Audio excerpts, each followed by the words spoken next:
1, 2, 3, 4, 5, 6, 9, and 10. Money can't buy you back the love that you had then.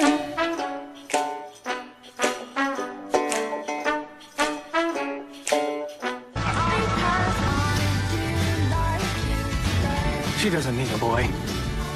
She needs a man. Marry the girl. Tamara Drewe.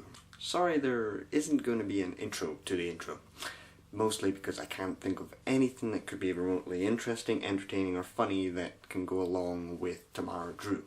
Now, going into Tamara Drewe, I think I had quite big hopes. From the trailer, it was really funny. From Stephen Frears, who has done some good films. Some films have been a bit overrated, like The Queen, which felt like it should have really been for the BAFTA TV Awards than anything else. And it also starred a upcoming actress, Gemma Arterton, who actually looked really perfect in her role. Now, Tamara Drewe is not perfect, but it is one hell of a bit of entertainment.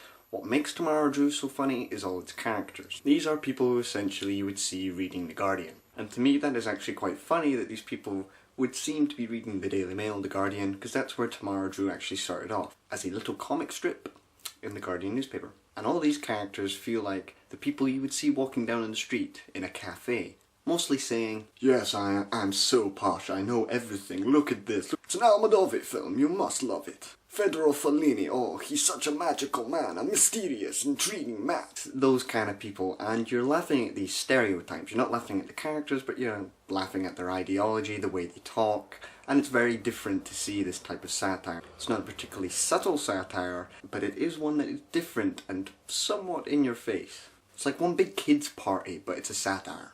Think of it like that, a bit crazy and a bit eccentric. And the story, if you want me to go somewhat deep into it, it's all about sexual intrigue, where these characters from a boring, dull little town are now zested to do something else. The setting of the film in Dorset in England is picture postcard perfect. And as this is based upon a comic strip, everything is bursting with creativity, laughter, colour. It was like if you had Kick-Ass set in Middle England without the violence, and you have basically got Tamara Drewe in a nutshell. Now, I was talking about the comic book element of this film, and what else also adds to the overall bouncy and lively feel of this film is its otherwise bouncy and lively soundtrack, which sounds from like an old classic carry-on film than anything else. Every time you think there's going to be a joke, it gives another punch, and it goes the extra mile to make you laugh. This film is essentially like one big Heat magazine, where you're basically looking at all the celebrity life, but more of writers. Now, the satire in this movie isn't particularly deep, particularly new, on trying to show what these middle-class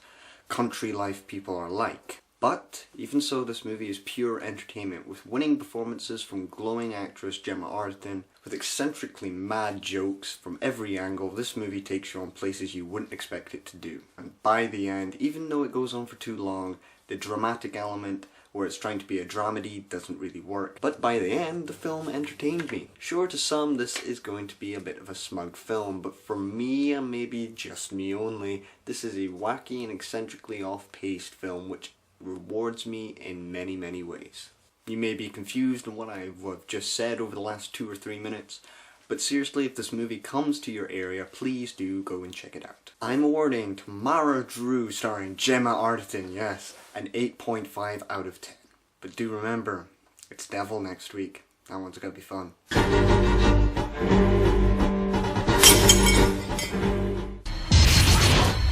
What was that? Something's jamming it. It's stuck!